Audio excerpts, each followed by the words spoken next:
اعوذ باللہ من الشیطان اللعین الرجیم بسم اللہ الرحمن الرحیم رب اشرح لی صدری ویسر لی امری واحلل عقدۃ من لسانی یفقهوا قولی ان اللہ وملائکتہ یصلون علی النبی یا ایہا الذین آمنوا صلوا علیہ وسلموا تسلیما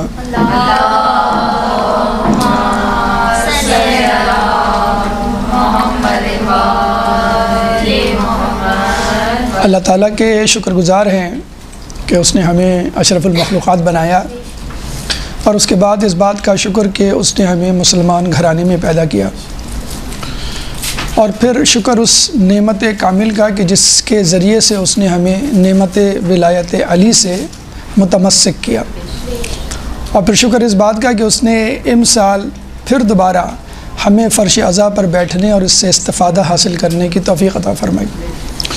اور خصوصی طور پہ آج کی کلاس اور یہ ذاکری ٹریننگ کلاس کے حوالے سے اللہ تعالیٰ کے دوبارہ ہم شکر گزار ہیں کہ اللہ تعالیٰ نے ہمیں اس منصب اور اس مقام پر بیٹھنے کی توفیق دی کہ جس میں انبیاء موجود تھے، وہ کام ہمیں سونپا کہ جو انبیاء کا کام تھا۔ اللہ تعالیٰ سورہ آل عمران آیت نمبر 110 میں فرماتا ہے کنتم خیر امۃ اخرجت للناس تأمرون بالمعروف وتنہون عن المنکر، کہ تم ہی بہترین امت ہو کہ جس کو انسانوں کے لیے نکالا گیا ہے، اچھائی کا حکم دیتے ہو اور برائیوں سے روکتے ہو۔ تو کتنی سعادت کی بات ہے کہ اللہ تعالیٰ نے آپ کو اور مجھے اس کام کے لیے منتخب کیا۔ بلکہ کہنا یوں چاہیے کہ اللہ تعالیٰ نے قرآن میں تو تمام امت کو، پوری امت کو انبیاء کا کام سونپنے کی کوشش کی، لیکن لبیک کہنے والے کچھ لوگ ہی نکلے، جس میں آپ اور میں شامل ہیں۔ تو یہ بھی اللہ تعالیٰ کی ایک توفیق ہے جس کا ہمیں شکر ادا کرنا چاہیے۔ لیکن جیسا کہ آپ کو معلوم ہے کہ ہر کام کے آداب ہوتے ہیں، ہر کام کے اسرار و رموز ہوتے ہیں، کامیابی کے کچھ گر ہوتے ہیں کہ جن کو اپنا کر اس میں آپ کامیابی حاصل کر سکتے ہیں۔ اسی طرح ذاکری میں، خطابت میں، مجالس کی ادائیگی میں بھی کچھ نکات ہیں، کچھ باتیں ہیں، کچھ اہم نکات ہیں کہ جن کو اپنا کر، جن خصوصیات اور خوبیوں کو متحمل کر کے آپ اس میدان میں آگے جا سکتے ہیں۔ اگر ہم خطابت کی ڈیفینیشن کے حوالے سے بات کریں تو مجمع سے اجتماعاً کلام خطابت کہلاتا ہے، یعنی ایک مجمع سے اجتماعی طور پہ آپ خطاب کریں، گفتگو کریں۔ ایک آدمی سے گفتگو کریں تو وہ گفتگو کہلاتی ہے، اور بہت سارا مجمع اگر ہو اور اس سے ہم گفتگو کریں تو یہ خطابت کہلاتی ہے۔ اب اس خطابت کی اہمیت کا اندازہ اس آیت سے آپ کو ہو گیا ہوگا کہ اللہ تعالیٰ نے باقاعدہ یہ کام سونپا ہے اس امت کو کہ وہ امر بالمعروف و نہی عن المنکر کا فریضہ انجام دے، جو کہ انبیاء کا کام تھا۔ تاریخ کی اگر ہم بات کریں تو اس کی تاریخ اتنی ہی پرانی ہے جتنا خود انسان پرانا ہے۔ انسان کی ایک ڈیفینیشن، ایک تعریف یہ بھی ہے الحیوان ناطق، ایسا حیوان جو کہ بولتا ہے۔ ایک تعریف یہ ہے کہ ایسا حیوان جس کے پاس عقل ہے، یا انسان دوسرے جانوروں سے، دوسری مخلوقات سے ممیز ہے عقل کی بنیاد پر۔ اور ایک تعریف کیا ہے، ایک ایسا حیوان جو بولتا ہے، حیوان ناطق یا حیوان ناطق، ایسا حیوان جو بولتا ہے۔ تو جو نہیں بولتا وہ مثل حیوان ہے، وہ اپنا معافی ضمیر نہیں بیان کر سکتا۔ تو آدم علیہ السلام آدم علیہ السلام کے بعد سارے انبیاء خطیب تھے، کیونکہ وہ گفتگو کسی ایک انسان سے نہیں کرتے تھے، ان کے سامنے تمام امت، تمام انسان ہوا کرتے تھے۔ جتنے بھی انبیاء گزرے ان کے سامنے بہت سارے لوگ ہوا کرتے تھے۔ تو بنیادی طور پر ہر نبی خطیب ہوا کرتا تھا، یعنی خطیب ہونا اس کی اولین شرط تھی۔ اگر آپ نبیوں پہ اترنے والی کتابوں کا بھی جائزہ لیں تو ان کتابوں میں بھی تحریری نہیں، تقریری انداز ہے، خطابت والا انداز ہے، یا ایھا الناس اے لوگوں، یا ایھا الذین آمنوا اے لوگوں جو ایمان لائے، یا ایھا الذین کفروا اے وہ لوگوں جنہوں نے کفر اختیار کیا۔ کبھی رسول سے مخاطب ہوتا ہے اللہ تعالیٰ کہ یا ایھا الرسول بلغ ما انزل الیک من ربک، اے رسول وہ پیغام پہنچا دو جو تم پر اترا ہے۔ کبھی رسول سے مخاطب ہو کر لوگوں تک بات پہنچا رہا ہے، قل لا اسألکم علیہ اجرا الا المودۃ فی القربى، اے رسول کہہ دو ان لوگوں سے کہ میں اجر رسالت تم سے سوائے اس کے کچھ نہیں مانگتا کہ تم میرے قرابت داروں سے مودت کرو۔ کبھی خود انسان سے ڈائریکٹلی اللہ مخاطب ہے، قل هو اللہ احد، کہو کہ اللہ ایک ہے۔ حالانکہ وہ بات یہاں سے بھی شروع کر سکتا تھا، هو اللہ احد کہ وہ ایک ہے، نہیں، قل کہو کہ اللہ ایک ہے۔ انبیاء ہوں یا ان پر اترنے والی کتابیں ہوں، تمام کا انداز خطیبانہ ہے، یعنی ایک مقرر کسی سے مخاطب ہے۔ خدا اور انبیاء لوگوں سے مخاطب ہوتے تھے، تو یہ خطابت، یہ ذاکری بھی ایک طرح کا مذہبی فریضہ ہے جس کی تاریخ اس وقت سے شروع ہوئی جب انسان اس دنیا میں آیا، جب آدم علیہ السلام اس دنیا میں آئے۔ تو مذہب اور خطابت ساتھ ساتھ چلتی بھی آ رہی ہے، اور اگر ہم مذہب سے ہٹ کر اس کا اندازہ لگائیں تو پتہ چلے گا کہ اہل یونان سب سے پہلے اس طرف متوجہ ہوئے، اور ارسطو نے سب سے پہلے خطابت کے اصول و ضوابط مرتب کیے۔ اس کے بعد اہل روم، ان کی طرف یہ فن منتقل ہوا، اس کے بعد عرب، اور انہوں نے اس خطابت کو اتنا پروان چڑھایا کہ اپنے علاوہ تمام لوگوں کو انہوں نے عجمی کہنا شروع کر دیا کہ ہم عربی ہیں اور باقی لوگ عجمی ہیں، یعنی گونگے ہیں۔ اس کے بعد یہ فن چلتا ہوا بر صغیر پاک و ہند میں آیا، اردو بولنے والوں کے پاس، یہاں خوب پروان چڑھا، نثر نگاری بھی، تحریر بھی اور شاعری بھی۔ اب یہ رخ کر رہا ہے امریکہ یورپ کی طرف، اور انگلش بولنے والے اب اس خطابت کی خدمت میں مصروف ہوتے ہوئے نظر آ رہے ہیں۔ اگر ہم بات کریں تقریر کے حوالے سے، خطابت کے حوالے سے، ان کی اقسام کے حوالے سے، تو تقریر ایک ایسی گفتگو جو اجتماعاً کی جائے سیاسی معاشرتی حوالے سے، اگر یہی چیز نصیحت مشورے لیے ہوئے ہو تو اس کو ہم کہتے ہیں واعظ، اور بولنے والا واعظ، فاعل واعظ کہلائے گا۔ اسی طرح اگر یہ تقریر اہل بیت سے متعلق ہو تو اس کو ہم ذاکری کہتے ہیں، اور بولنے والا ذاکر کہلاتا ہے یا ذاکرہ کہلاتی ہے۔ آج کا جو عنوان ہے وہ یہ کہ ایک مؤثر اور متوجہ کرنے والی مجلس کے اہم نکات یا اہم خوبیاں۔ وہ کیا خوبیاں ایک مجلس پڑھنے والے، ایک ذاکری کرنے والے میں ہونی چاہیے، اس کی تقریر میں یا گفتگو کرتے ہوئے کیا چیز ذہن میں رکھے کہ اس کی تقریر، اس کی مجلس لوگوں میں محبوب مقبول قرار پائے اور لوگ اس کی طرف متوجہ رہیں۔ اللہم صلی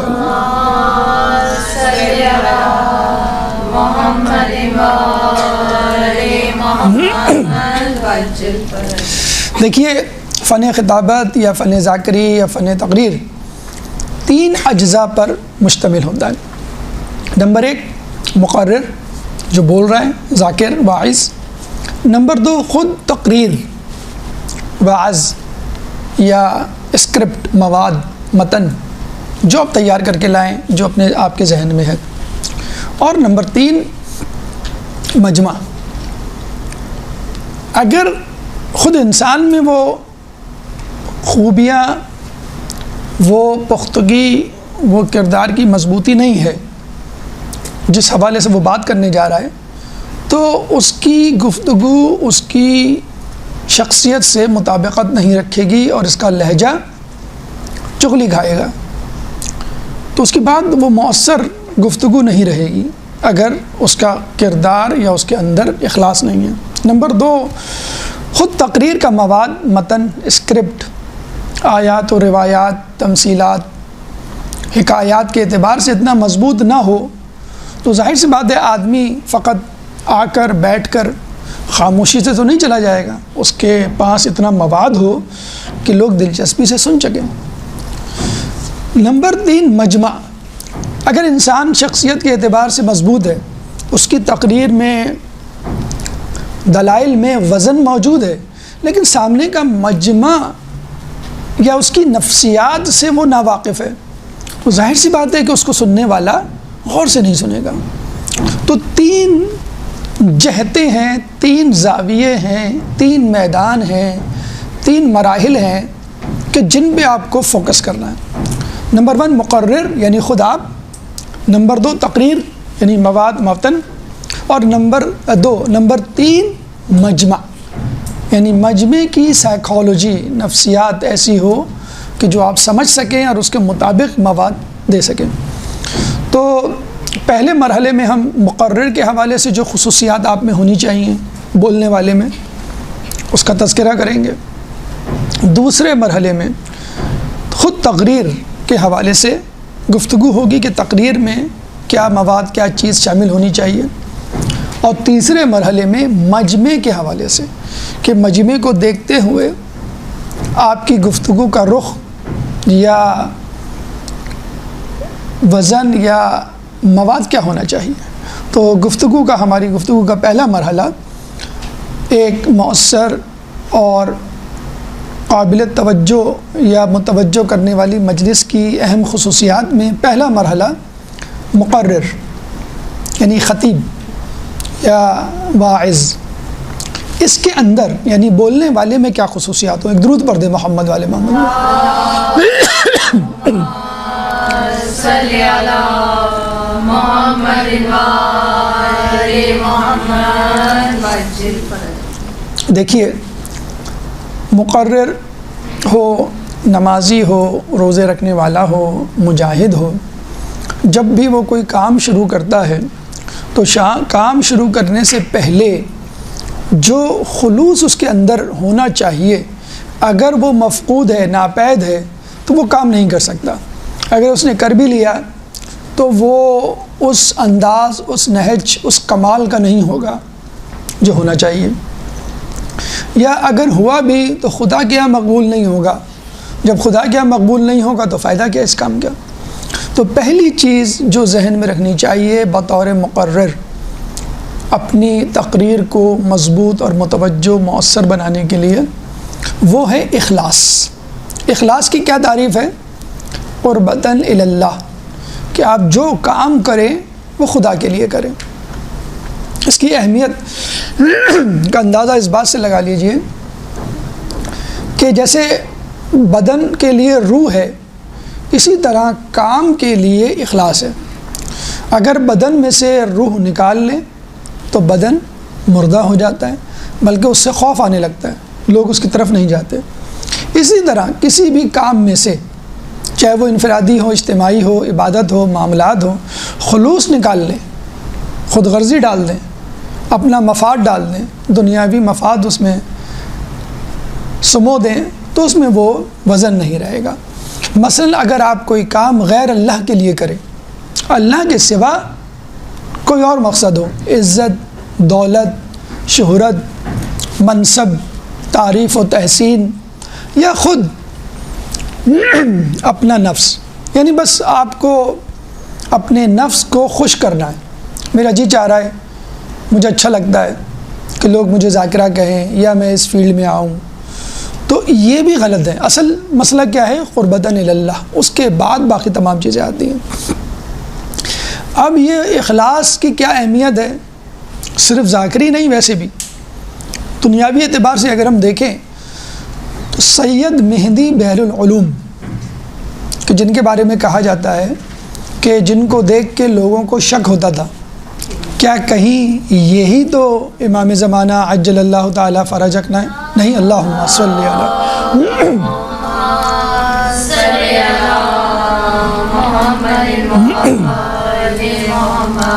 اتنی بڑی شخصیت، بحر العلوم، علوم کا سمندر۔ ایک دفعہ کافی عرصے بعد وہ نماز کی امامت کروایا کرتے تھے، وہ مسکرائے لوگوں نے کہا کہ آپ کیوں مسکرائے؟ تو انہوں نے کہا کہ آج 25 سال بعد مجھے اس بات کا یقین ہوا ہے کہ میں یہ کام یعنی نماز باجماعت کی امامت جو کروا رہا ہوں یہ فقط قربتاً اللہ ہے۔ اس کا مطلب کیا ہوا؟ اس کا مطلب یہ ہوا کہ وہ مسلسل سوچتے رہتے تھے، نماز پڑھانے کے لیے بھی سوچتے رہتے تھے کہ کام اللہ کے لیے یا میری اپنی تعریف کے لیے، اور 25 سال بعد ان کو احساس ہوا۔ تو اس کا مطلب کیا ہوا؟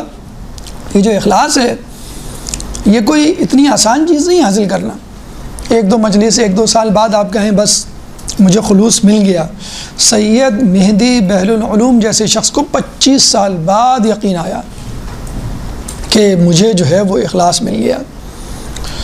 کتنی اہم چیز ہے اخلاص کہ حضرت موسیٰ علیہ السلام کا ایک صحابی تھا جس نے موسیٰ علیہ السلام سے ایک دفعہ کہا کہ میں نے آپ سے بہت سارا علم حاصل کر لیا، اب یہ میں چاہتا ہوں کہ اس علم کو لوگوں تک پہنچاؤں، تو آپ مجھے اجازت دیجئے تاکہ میں سفر کروں، کسی علاقے میں سکونت اختیار کروں اور آپ کے علم کو پہنچاؤں۔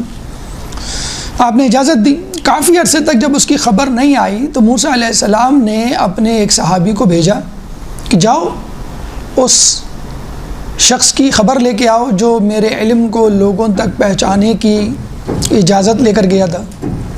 اب یہ صحابی جب گیا اس شخص کے محلے میں، اس کے گھر کے پاس، تو پتہ چلا کہ گھر کا دروازہ کھلا ہوا، گھر کے اندر کوئی بھی نہیں، اب باہر ایک بندر بندھا ہوا۔ اب یہ صحابی موسیٰ کے واپس آئے اور موسیٰ علیہ السلام سے کہا کہ اس کے گھر میں تو کوئی بھی نہیں، گھر ویران، اور گھر کے باہر ایک بندر، گھر کا دروازہ بھی کھلا ہوا، ویران جسے بیابان۔ اللہ سے جب توسل کیا، دعا کی موسیٰ علیہ السلام نے، کیا ماجرا ہے، وہ شخص کہاں گیا جو لوگوں کو علم دین پہنچانے کے لیے گیا تھا مجھ سے اجازت لے کر؟ تو اللہ نے کہا یہ وہی بندر تو ہے جو تم سے اجازت لے کر گیا تھا، لیکن اس نے اپنے علم دین کو دنیا کی منفعت کے لیے استعمال کرنا شروع کر دیا، تو ہم نے اس کو بندر کی شکل میں مسخ کر دیا۔ وہ تو اللہ نے رسول کی امت پر اس قسم کے عذابوں کو اٹھا لیا ہے، ورنہ نعوذ باللہ کتنے لوگ اب تک مسخ ہو چکے ہوتے۔ تو آپ نے یہ دیکھا، ہم تو کسی نبی کی معیت میں مجلس میں نہیں بیٹھے، ہمارا چانس زیادہ ہے، امکان زیادہ ہے کہ ہم اس کام کو، اس مقدس فریضے کو دنیا کے لیے استعمال کر لیں۔ وہ موسیٰ کا صحابی تھا، موسیٰ کے ساتھ اٹھا بیٹھا، اور اس کے باوجود دنیا کے لیے اپنے آپ کو بیچ ڈالا۔ بحر الانوار کی حدیث ہے کہ جو کوئی آخرت کا علم دنیا کے لیے حاصل کرے گا تو وہ جنت کی خوشبو بھی نہیں سونگھ سکے گا۔ دیکھیں، جنت میں جانا دور کی بات، جنت سے دور ہونا دور کی بات، جنت کی خوشبو کے بارے میں کہا جاتا ہے جو کم از کم مقدار ہے، مسافت ہے یا ڈسٹنس ہے، وہ ہے 500 سال۔ جیسے ہم لوگ اس طرح میجر کرتے ہیں نا کہ بھائی حیدرآباد کراچی سے کتنا دور ہے، تو ہم کہتے ہیں کہ 2 گھنٹے کی ڈرائیو ہے، یعنی جو 500 سال تک، 2 گھنٹے نہیں، 2 دن نہیں، 2 مہینے نہیں، 2 سال نہیں، 500 سال تک چلتا رہے، تو کہیں جا کر جنت کی خوشبو اس کو آتی رہے گی۔ 500 سال کی مسافت کے بعد جنت کی خوشبو، یعنی وہ شخص جنت کی خوشبو بھی نہیں سونگے گا۔ کون؟ جو آخرت کا علم، دین کا علم اپنے پیسے بنانے کے لیے یا دنیا کے فائدے کے لیے۔ ایک اور جگہ ہے کہ جو دنیا میں ایک قدم آگے بڑھائے گا وہ آخرت میں کئی قدم پیچھے چلا جائے گا۔ کنز العمال کی حدیث، یعنی دین کے علم کو دنیا کی منفعت کے لیے استعمال کرنا۔ اچھا، ایک بڑا ٹیکنیکل، بڑا امپورٹنٹ ایشو ہے۔ ایک طالب علم نے اپنے استاد، ایک عالم دین سے سوال کیا، مجھے کیسے پتہ چلے گا کہ میں یہ علم یا خطابت دنیا کے لیے نہیں کر رہا؟ جب آپ خطیب بنتے ہیں، خطیبہ بنتے ہیں، عالمہ بنتے ہیں، تو عزت، دولت، شہرت جس سے منع کیا گیا، یہ تینوں چاروں ہر چیز آپ کے پیچھے آتی ہے. آپ نے خود نوٹ کیا ہوگا, عزت, دولت, شہرت, منصب, جو کچھ بھی دنیا والوں کے پاس ہے وہ ایک عالم کے پاس بھی ہوتا ہے. یہ نہیں ہے کہ سب کے سب قلاش, مفلس, پریشان, بے عزت, گمنام. نہیں, عزت, دولت, شہرت اور بہت کچھ علماء کے پاس بھی ہوتا ہے, بیشتر علماء کے پاس ہوتا ہے.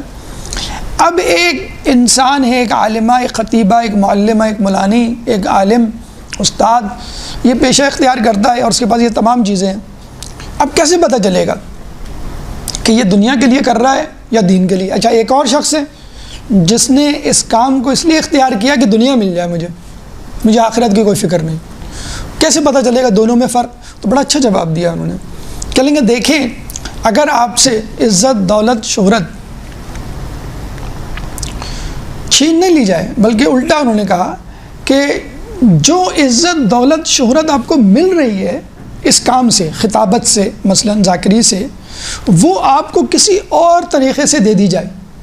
یعنی سیاست میں آپ آ جائیں, آپ کھلاڑی بن جائیں, آپ سیلیبریٹی بن جائیں, یا فرض کر لیں آپ لاکھوں کما رہے ہیں, لاکھوں کا چیک آپ کے دروازے پہ آپ کو لا کے دے دیا جائے, بھائی یہ پیسہ جو آپ کما رہے ہیں خطابت سے یہ ہم آپ کو دے رہے ہیں, یہ لے لیں, ہم بیٹھیں گھر میں. آپ تو کیا آپ گھر بیٹھ جائیں گے, آپ یہ چھوڑ دیں گے؟ انہوں نے فوراً کہا نہیں, میں تو نہیں بیٹھوں گا, میں تو کام کروں گا, مجھے یہ پیسے ملے نہ ملے. یہ ہے نشانی. یعنی آپ ایک جگہ گئے, اس کی میں سمپلیفائڈ وے میں ڈیفینیشن, آپ ایک جگہ گئے, آپ کو لفافہ نہیں ملا, آپ نے کہا کوئی بات نہیں, میں تو خدا کی رضا کے لیے آیا تھا. ایک جگہ گئے, آپ کو عزت نہیں ملی, یعنی جس طرح وہ لوگوں کو بٹھا رہے ہیں, اٹھا رہے ہیں اور مہمان نوازی کر رہے ہیں, آپ کی نہیں کی, کوئی بات نہیں, میں پھر بھی جاری رکھوں گا. آپ کو وہ شہرت نہیں ملی, آپ کا درس اپلوڈ ہوا, اتنی ویورشپ نہیں ہے جتنی اور لوگوں کی تھی, آپ نے کہا کوئی بات نہیں, مجھے تو اللہ سے چاہیے.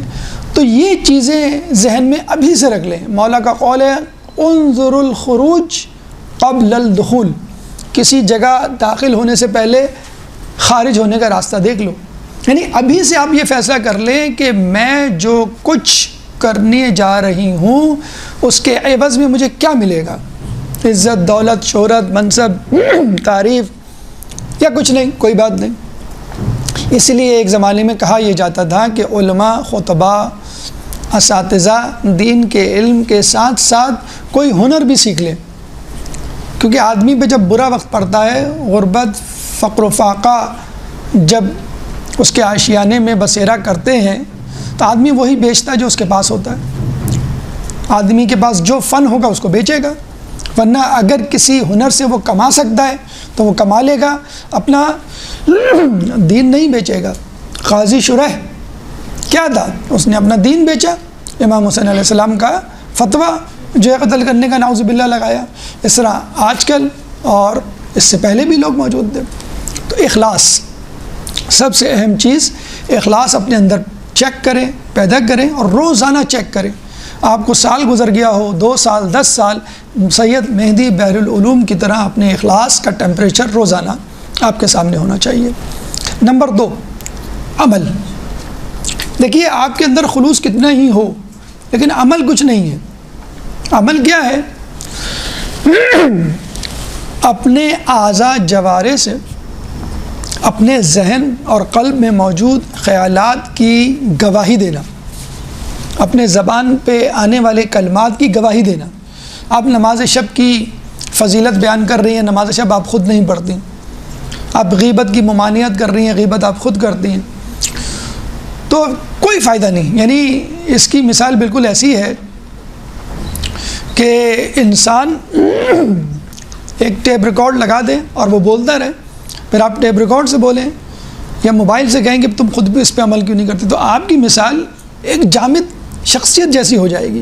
اللہ تعالیٰ سورہ صف آیت نمبر 2, سورہ صف قرآن کا 61واں سورہ ہے, چیپٹر 61 ورس نمبر 2, لما تقولون ما لا تفعلون, تم وہ بات کہتے کیوں ہو جس پہ خود عمل نہیں کرتے.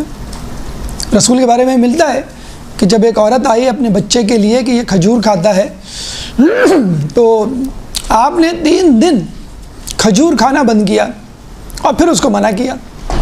تو لوگوں نے کہا آپ نے کھجور کھانا کیوں بند کیا, یہ بات آپ پہلے دن بتا دیتے.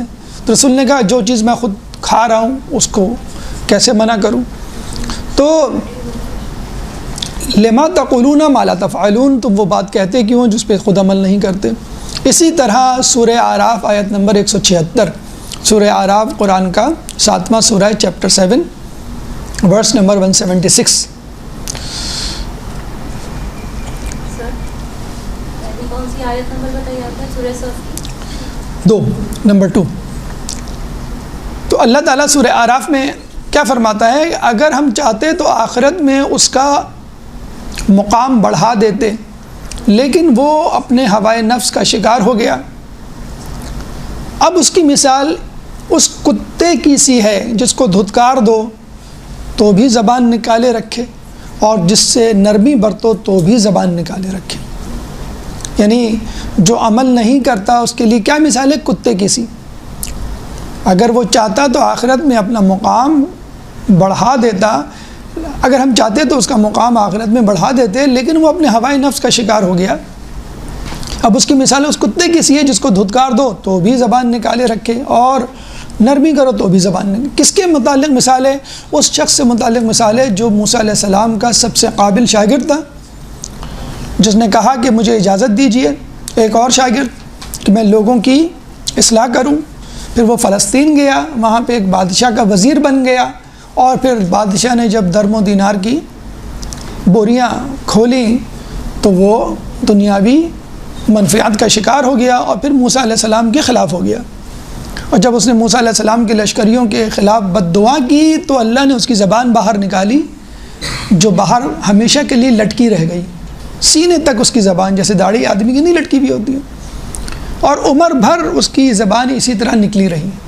تو اس بلم باور کا تذکرہ اللہ تعالیٰ نے سورہ اعراف آیت نمبر 176 میں کیا۔ تو آپ نبی کے صحابی ہیں لیکن اخلاص نہیں، آپ نبی کے صحابی ہیں عمل نہیں، جو آپ کہہ رہے ہیں تو کیا فائدہ؟ اب آپ خود اندازہ لگا لیجئے، مثال میں دوں، آج کل مجلسیں زیادہ ہو رہی ہیں یا آج سے 10 سال پہلے؟ آج کل زیادہ ہو رہی ہیں۔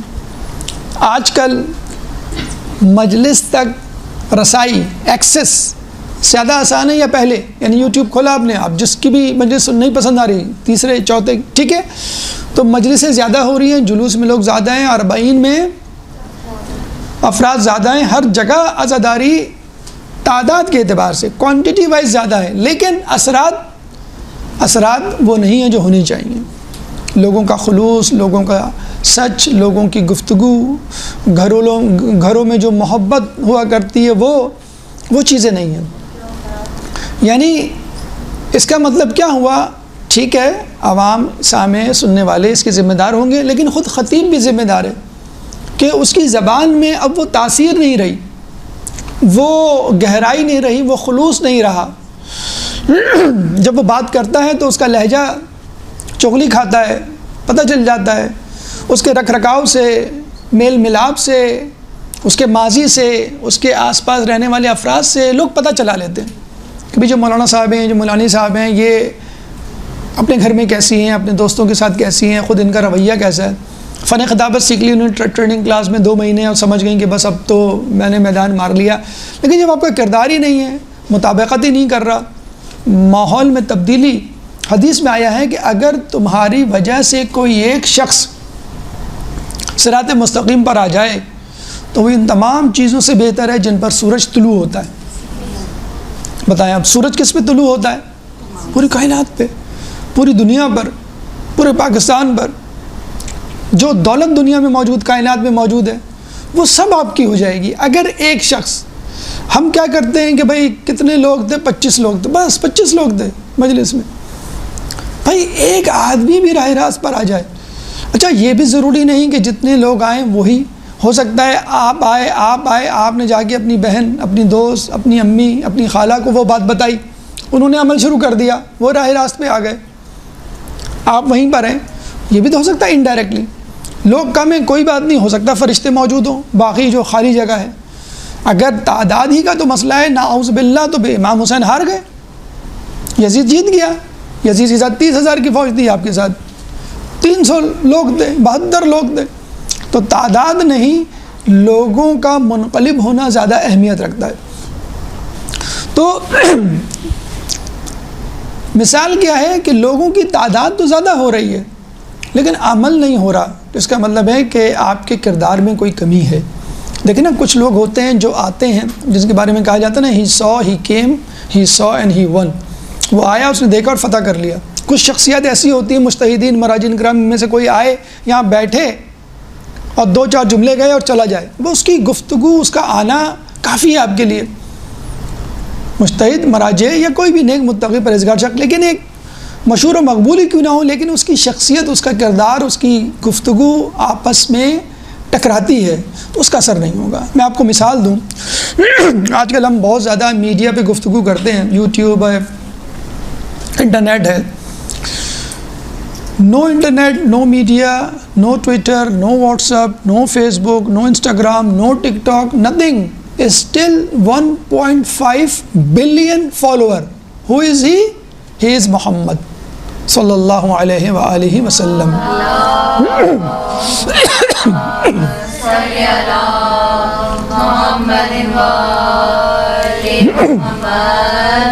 دیکھیے, ہمیں فکر ہوتی ہے نا, بھئی یہ کیمرہ آن ہے کہ نہیں ہے, لوگ موجود ہیں کہ نہیں, ہماری بات آگے تک پہنچی گئی کہ نہیں, اپلوڈ ہوگا کہ نہیں, پکچر کیسی ہے, آواز کیسی ہے, ویورز کتنے ہیں, لوگ کتنے تھے. اور رسول کو ان میں سے کسی چیز کی کوئی پرواہ نہیں تھی, قربتاً الی اللہ کام کر رہے تھے. 1400 سال کے بعد بھی ان کی بات ہم تک پہنچ گئی بغیر کسی میڈیم کے, جو آج کل کا موجودہ میڈیا ہے. کیوں؟ سینہ بسینہ. کیوں؟ ان کے اخلاص کی وجہ سے. کیوں؟ ان کا کردار ان کی بات سے لگا کھاتا تھا, میچ کرتا تھا. تو اپنے کردار میں مضبوطی پیدا کیجئے, باعمل بنیے, جو کچھ کہیے اس پر پہلے سے عمل کر کے دکھائیے, ورنہ وہ بات نہیں کیجئے. لما تقولون ما لا تفعلون, ورنہ آپ کی بات میں کبھی بھی وزن نہیں پیدا ہوگا, بلکہ الٹا قیامت کے دن وہ بات آپ کے لیے قابل سزا بن جائے گی کہ تم وہ بات کیوں کرتے تھے. جہنم میں کچھ لوگ ایسے ہوں گے جن کو دیکھ کر جنتی کہیں گے, ارے آپ یہاں کیسے؟ یعنی جنتی جہنمیوں کو دیکھ کر کہیں گے کچھ کہ ارے آپ یہاں کیسے؟ آپ تو وہ تھے جو قائم میں آ کے ہمیں درس دیا کرتے تھے, آپ نے تو یہ حدیث سنائی تھی ہمیں, آپ یہاں کیسے؟ تو وہ بیچارہ کیا کہے گا کہ میں حدیث تو سناتا تھا, اچھی باتیں تو بتلاتا تھا, لیکن خود اس پہ عمل نہیں کرتا تھا. کتنی زیادہ شرمندگی کی بات ہوگی کہ انسان لوگوں کو تو جنت میں پہنچا دے اور خود جو ہے وہ جہنم کے لیے اپنے آپ کو تیار کرے. تو لما تقولون ما لا تفعلون, بلکہ کہا تو یہ بھی جاتا ہے کہ آپ 2 قدم آگے چلیں گے تو لوگ 2 قدم پیچھے ہوں گے. یعنی امام کو دیکھا ہے آپ نے, 2 قدم آگے کھڑا ہوتا ہے. آپ مستحبات پہ عمل کریں گے تو لوگ واجبات پہ عمل کریں گے. آپ واجبات پہ عمل کریں گے تو لوگ واجبات پہ کبھی عمل کریں گے, کبھی عمل نہیں کریں گے. آپ نوافل پڑھیں گے 5 وقتہ نماز کے, تو پھر لوگ 5 وقتہ نماز کی فرائض کی ادائیگی کی فکر کریں گے. اگر آپ نماز شب نہیں پڑھ رہے تو لوگ نماز فجر پہ اکتفا کریں گے. اگر آپ فقط نماز فجر پڑھ رہے ہیں تو شاید وہ نماز فجر کبھی پڑھیں کہ نہ پڑھیں. تو یہ پہلے ذہن میں رکھ لیجئے. اس کا ریکارڈ کوئی نہیں رکھے گا, یہ کوئی پروجیکٹ نہیں ہے, کوئی ہوم ورک نہیں ہے کہ چیک کیا جائے اور دیکھا جائے کس کی نمازیں پوری, کس کی نماز شب, کس کا کردار, پھر اپروو کیا جائے. ٹھیک ہے, اب آپ ممبر پہ بیٹھ سکتے ہیں. ممبر پہ بیٹھنے کا ایک پلس پوائنٹ تو یہ ہے کہ ہر کوئی بیٹھ سکتا ہے, کوئی سرٹیفکیٹ نہیں مانگ رہا آپ سے. خواتین کے لیے تو کوئی ایسا مسئلہ بھی نہیں ہے, مطلب مردوں کے لیے شاید مسئلہ ہو, معمم ہو, ابا قبا ہو تو لوگ پہچان لیتے ہیں, لیکن خواتین کے لیے آپ 15 سال بھی نجف میں رہ کے آ جائیں تو آپ کو اسی حجاب کے ساتھ جانا ہے جو کہ یہاں پر موجود خواتین ہیں, چاہے انہوں نے کوئی ٹریننگ کورس اختیار کیا ہو یا نہ کیا ہو. تو سرٹیفکیٹ یہ ایک اچھی ایک پلس پوائنٹ کہہ سکتے ہیں آپ. کوئی bound, you are not bound کہ بھئی ہمیں اتنے سال یہاں پہ گزارنے پھر آنا ہے, آپ ویسے بھی آ سکتے ہیں. لیکن یہ ایک نگیٹو پوائنٹ بھی ہے کہ اس میں پھر بلیک شیپ, کالی بھیڑیں, وہ لوگ جو دنیا پرست ہوتے ہیں, جو کم ماہر ہوتے ہیں, کم علم والے ہوتے ہیں, جو پری میچور ہوتے ہیں, جن کو نہیں آنا چاہیے, وہ بھی جسے کہتے ہیں کود پڑتے ہیں. تو جب تک آپ کا کردار مضبوط نہیں ہو جاتا, جب تک آپ کا علم مستحکم نہیں ہو جاتا, جب تک لوگ, جسے کہا جاتا ہے نا کہ لوگ پکڑ کر آپ کو نہ بٹھائیں, بھئی آپ بیٹھیں، آپ ہمیں بتائیں آپ اس قابل ہیں. بس امام صاحب یہاں پہ جو استاد ہیں آج کل طبیعت ان کی ذرا ناساز ہے، ان کے لیے ایک طبیعت کی بحالی کے لیے ایک درود پڑھ دیں بآواز بلند. اللہم صلی علی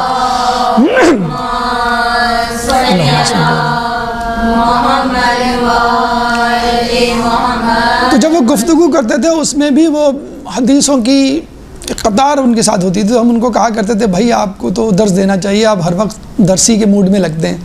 تو ہم نے پکڑ کے، ہم لوگوں نے دوستوں نے پکڑ کے ان کو کرسی پہ بٹھایا، نہیں بھی آپ پڑھا کریں، آپ درس دیا کریں، آپ ہیں اس قابل. تو آپ کے کردار میں اور آپ کے علم میں اتنی کثرت ہو کہ لوگ کہیں گے بھئی آپ تو ماشاءاللہ چلتی پھرتی حدیث ہیں، چلتی پھرتی آپ جو ہے مجلس ہیں، آپ ہر وقت یہی گفتگو کرتی ہیں، آپ کے کردار میں بھی مضبوطی. آپ کو جو ہے خطیبہ، آپ کو معلمہ یا آپ کو مولانی ہونا چاہیے. یہ نہیں کہ آپ خود اظہار کریں کہ مجھے مجلس پڑھنے کا بہت شوق ہے اور بس میں مجلس پڑھوں گی. ہمارے حساب سے کم از کم 1 سال اگر آپ کی خواہش ہے، آپ کا ارادہ ہے اور آپ نے عمل کرنا شروع کر دیا ہے، مطالعہ کرنا شروع کر دیا ہے، کردار کے حوالے سے توجہ کرنی شروع کم از کم 1 سال انتظار کریں اور کتابوں کو جمع کریں، علم حاصل کریں اور پھر اس وادی میں قدم رکھیں. یا اس وقت تک جب تک لوگ آپ کو نہ کہیں کہ ہاں بھائی، ورنہ ہوگا کہ آپ پری میچور آ گئے، ناکام ہو گئے تو دل شکستہ ہوں گے، پھر دوبارہ شاید اس طرف رخی نہ کریں. کامیاب ہو گئے تو اور زیادہ خطرناک. اگر بغیر علم کے، بغیر کردار کے آپ کامیاب ہو گئے رٹی رٹائی مجلس سے، تو اور زیادہ خطرناک. پھر آپ کہیں گے یار یہ تو بہت آسان کام ہے، لوگ خامخواہ میں ڈرتے ہیں، مطالعے کی ضرورت نہیں ہے، فلاں فلاں کی کیسٹ لو، فلاں کی کتاب لو، رٹے رٹائے جملے پڑھ لو اور بس واہ واہ ہو جائے. آواز اچھی ہونی چاہیے، کانفیڈنس ہونا چاہیے، بس کردار کی بھی ضرورت نہیں. کس کو کیا پتہ میں نے فجر پڑھی نہ پڑھی، میں نے نماز شب پڑھی نہیں پڑھی. تو کامیاب ہونا اور زیادہ خطرناک ہے، ناکام ہوئے تو دل شکستہ. تو جس طرح بلکہ حوضے کے لیے تو کہا جاتا ہے ایران عراق وغیرہ کے بارے میں کہ بھئی آپ 5 سال تک ممبر کا رخ نہیں کریں گے، 5 سال تک کم از کم آپ کوئی مجلس نہیں پڑھیں گے. رپورٹ ہو جاتی ہے باقاعدہ کہ بھئی ابھی سے آپ کا شاگرد جو ہے وہ مجلس کے چکروں میں پڑ گیا. کیونکہ وقت سے پہلے عزت، دولت، شہرت مل جائے، خصوصی طور پہ شہرت مل جائے، وہ بہت خطرناک ہوتا ہے. اور بہت کم لوگ ہیں جو نو یا نہ کر پاتے ہیں. اگر آپ کو مجلسیں ملیں اور پہلی، دوسری، تیسری مجلس میں آپ نے کلک کر دیا، مشہور ہو گئے، پھر آپ کہیں گے یار کوئی مسئلہ ہی نہیں ہے، جتنی مجلسیں مل جائیں میں لے لیتا ہوں، ایک دن میں 2 مجلسیں میں لے لیتا ہوں. تو آپ کو ہر مجلس، بلکہ ہر مجلس کے ہر جملے کی جواب دہی کرنی ہے. یہ ذہن میں آپ کے خیال رہے. دوسرا اسٹیپ، دوسرا نقطہ، دوسری خوبی کیا تھی؟ عمل.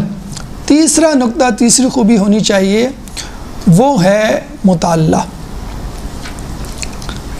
بطور مقرر تیسری خوبی آپ کے اندر کیا ہونی چاہیے؟ مطالعہ. دیکھیں خواہش اور ارادے میں کیا فرق ہے؟ عمل کا. خواہش میں ہوتی جو آپ نے خواہش کر لی کہ بھائی مجھے ذاکرہ بننا ہے، لیکن آپ گھر میں بیٹھے رہے، آپ نے کوئی عملی اقدام نہیں اٹھایا. اور ارادہ کیا ہے؟ آپ نے عملی اقدام اٹھایا، یعنی آپ نے مدرسے میں داخلہ لیا، ٹریننگ کورس میں داخلہ لیا، مجلسیں سننا شروع کی، کتابیں پڑھنا شروع کیا. یہ فرق ہے ارادے اور خواہش میں.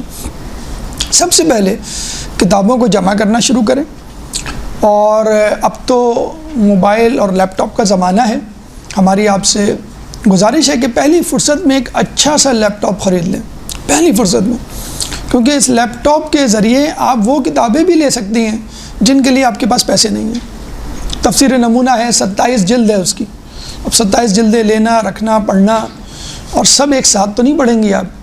تو اس میں آپ نے کیا کیا؟ اپنے موبائل تو نہیں، اپنے لیپ ٹاپ پہ مثلاً اس کا ایپ بھی مل جاتا ہے، PDF فائل بھی مل جاتی ہے، موبائل پہ بھی آپ اپلوڈ کر لیں اور اس پہ بھی آپ کر لیں.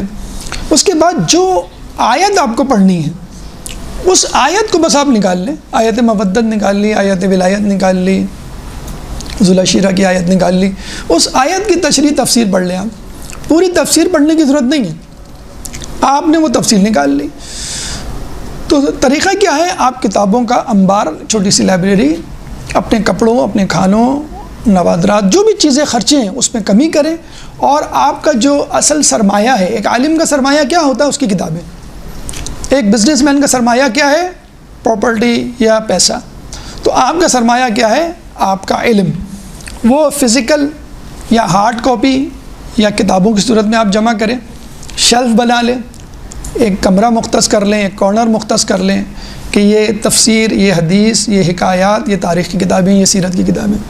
یا لیپ ٹاپ میں نے کہا کہ بہت ضروری ہے، جلد سے جلد یا بدیر جتنی جلدی ایز سون ایز پاسبل لیپ ٹاپ خرید لیں. اس میں آپ کی تمام PDF فائلیں جو آپ کو چاہیے وہ آپ تقریباً ہر کتاب کی PDF فائل موجود ہوتی ہے، یا ایپ موجود ہوتا ہے. مثلا جیسے میں نے کہا تفسیر نمونہ، اس کا ایپ موجود ہے. میزان الحکمت حدیث کی کتاب ہے، اس کا ایپ موجود ہے. اسی طرح حکایتوں کی کتابیں ہیں، قصص الانبیاء ہے جیسے، یا سیرت معصومین کی کتابیں ہیں، یا مثلا کشکول کے نام سے کتاب ہے، پندے تاریخ جو ہے وہ اس کی کتاب ہے، موضوعی داستانیں وہ ایک کتاب ہے. اسی طرح 100 موضوع 500 داستانیں یہ ایک کتاب ہے. تو یہ سب کتابیں ایک ساتھ لینا ذرا مشکل کام ہوتا ہے. آپ اس کی PDF فائل لے لیں. اس میں طریقہ یہ ہوتا ہے، آپ نے کتاب کلک کی، کتاب کا انڈیکس کھل گیا، آپ نے فوراً دیکھ لیا کہ اس موضوع پر کوئی واقعہ حکایت موجود ہے، نہیں ہے، کوئی بات نہیں. ورنہ ایک کتاب اٹھائیں کھولیں، اس میں بہت ٹائم لگ جاتا ہے. پھر لیپ ٹاپ کا ایک فائدہ یہ ہوتا ہے کہ حالات حاضرہ کے حوالے سے بھی آپ کو جو ماحول میں ہو رہا ہے وہ مل جاتا ہے. جو مذہبی گروپ ہیں ان کو آپ جوائن کر لیں. واٹس ایپ گروپ آپ نے جوائن کیا، جو امپورٹنٹ ویڈیو یا کوئی کلپ یا کوئی تحریر ہے وہ آپ نے اپنے کمپیوٹر پہ ڈائریکٹ واٹس ایپ لیپ ٹاپ پہ کھول کے آپ نے ڈائریکٹ نوٹ کر لی. تو یہ جب تک علم نہیں، علم کا ذخیرہ، علم سے پہلے علم کا ذخیرہ. دیکھیں اہم بات ہے علم حاصل کرنا، لیکن علم حاصل کرنے سے بھی پہلے امپورٹنٹ چیز کیا ہے؟ آپ کو معلوم ہونا چاہیے مجھے کون سا موضوع کہاں ملے گا. مثلا یہ حدیث مجھے کہاں ملے گی، یہ واقعہ مجھے کس کتاب میں ملے گا، یہ کم از کم آپ کو معلوم ہونا چاہیے. اور یہ اسی وقت ممکن ہے جب آپ کے پاس بہت ساری کتابیں ہوں، سیرت کی 10 کتابیں ہوں، واقعات کی 10 کتابیں ہوں. اسی طرح تفاسیر ہیں، 3-4 قسم کی تفاسیر ہوں. تو آپ نے صرف اس آیت پہ کلک کیا، اس کو لکھا اور وہ آیت آپ کے سامنے کھل گئی. تو آیت، روایات، حکایات، واقعات، ان تمام کی جسے کہتے ہیں کہ کتابیں، ان کا ذخیرہ آپ کے پاس ہونا چاہیے تاکہ آپ گو تھرو کر سکیں. کم از کم یہ معلوم ہو کہ مجھے کون سا موضوع کہاں ملے گا. سب سے اہم کتاب میں ابھی سے آپ کو بتا دوں، جو یوں سمجھ لیجئے ذاکری کی مونٹیسری لیول کی کتاب ہے. یعنی جو کتاب میں سمجھتا ہوں آپ کو سب سے پہلے پڑھنی چاہیے اگر آپ کو فن خطابت سیکھنا ہے، یا آپ سمجھ رہی ہیں کہ بھئی پہلی مجلس کس طرح کی ہو، تو وہ ذیشان حیدر جوادی کی کتاب ہے محافل و مجالس، 2 جلدیں ہیں. اگر آپ صرف وہ کتاب ٹارگٹ بنا کر 2، 3، 4، 6 مہینے میں رٹ لیں تو آپ کو پتہ چل جائے گا کہ کس واقعے کو کس طرح بیان کرنا ہے، کس نقطے کو کس طرح لوگوں تک پہنچانا ہے. یعنی وہ واقعات کم و بیش ان کی کتاب نقوش عصمت میں موجود ہے، لیکن نقوش عصمت میں تحریری انداز ہے اور محافل و مجالس میں تقریری انداز ہے. تو آپ کو خود انداز ہو جائے گا کہ جب آدمی تحریر کرتا ہے تو کن باتوں کا خیال رکھا جاتا ہے. جب اسی تحریر شدہ بات کو لوگوں تک پہنچانا ہو تو میرا انداز کیا ہونا چاہیے. ایک واقعے سے 5 نقطے نکال کے انہوں نے بتائیں. محافل و مجالس جلد نمبر 1، جلد نمبر 2. ہر معصوم پر انہوں نے 2 تقریریں کی ہیں. ایک تقریر ولادت کے موقع پر پڑھ سکتی ہیں آپ، اور ایک تقریر یا مجلس شہادت کے موقع پہ پڑھ سکتی ہیں. تو یہ بھی آپ کے لیے آسانی ہو گئی. ہر امام کی شہادت اور ولادت کے موقع پر ایک تقریر اس میں موجود ہے. مطالعے کے بعد جو چوتھی اہم چیز بطور شخصیت، بطور ذاکر آپ کے پاس ہونی چاہیے وہ ہے مشق. دیکھیں مولا کائنات حضرت علی ابن ابی طالب علیہ السلام